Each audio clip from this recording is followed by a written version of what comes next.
ఒక అడవిలో ఓ పెద్ద చెట్టు ఉంది. ఆ చెట్టు ఊడల్లో ఒక పెద్ద చీమల కాలనీ ఉండేది. చీమలంతా ఎంతో శ్రమతో పనిచేసేది. ప్రతిరోజు పొద్దున్నే లేచి తిండి కోసం వెళ్ళి తిరిగి వచ్చి కాలనీలో భద్రంగా దాచేది. ఆ కాలనీకి నాయకురాలు ఓ వృద్ధ చీమ ముసలమ్మ. ఆమె తెలివిగా న్యాయంగా పాలించేది. ఒకరోజు ముసలమ్మ అన్నది, మన ముసిముసి రోజులు వస్తున్నాయి. ఇప్పుడు వేసవికాలం, సరైన ఆహారం కలిసే సమయం ఇది. అందరూ కలిసి తినే టంకాలు నింపాలి అని అన్నది. అందరు చీమలు పనిచేస్తున్నా ఓ చిన్న చీమ చిట్టి మాత్రం ఆటలాడుతూ ఉండేది. చిట్టికి పని అంటే అస్సలు నచ్చదు.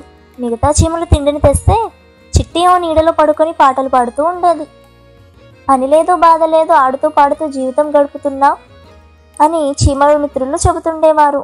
చిట్టి, నీవు మాతో కలిసి పని చేయాలి. రేపటి నుంచి ముసిముసి రోజులలో మేమంతా నిన్ను గమనించలేము. కానీ చిట్టి వినలేదు. రోజులు గడిచాయి. వర్షాకాలం వచ్చేసింది. ఆకాశం మేఘాలతో నిండిపోయింది. వర్షం మొదలైంది. అప్పటి వరకు చిట్టి ఒక్క వడ్డె కూడా దాచలేదు. ఇంటి తలుపులు మూసుకున్నాయి. చిట్టికి తినేందుకు ఏమీ లేక నలుగురు చీమల వద్దకు వెళ్ళింది. అక్కడ ముసలమ్మ ఇలా చెప్పింది, చిట్టి, ఇప్పుడు చూసావు కదా, ఆటలతో ఆ కాలం వెళ్ళదు. పనిచేసి ముందుగానే సిద్ధంగా ఉండాలి. మిగతా చీమలు మాత్రం చిట్టికి సాయం చేశాయి. కొంత తిండి ఇచ్చి ఇంట్లోకి తీసుకొని మంచి పాఠం చెప్పాయి. వర్షాకాలం ముగిసిన తరువాత చిట్టి మారిపోయింది. ఇప్పుడు అది ప్రతిరోజు ఉదయం లేచి మొదటగా బయలుదేరేది. తిరిగి వచ్చిన తర్వాత చిన్న చీమలకు కథలు చెప్పేది.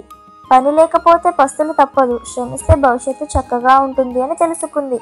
చీమల కాలనీలో ఇకపై చిట్టి కూడా అందరికీ ఆదర్శంగా మారింది. దీనిలో నీతి ఏమిటంటే, పని చేస్తేనే జీవితం సుఖంగా ఉంటుంది. ఆటలు అవసరం, కానీ బాధ్యతను మరవకూడదు.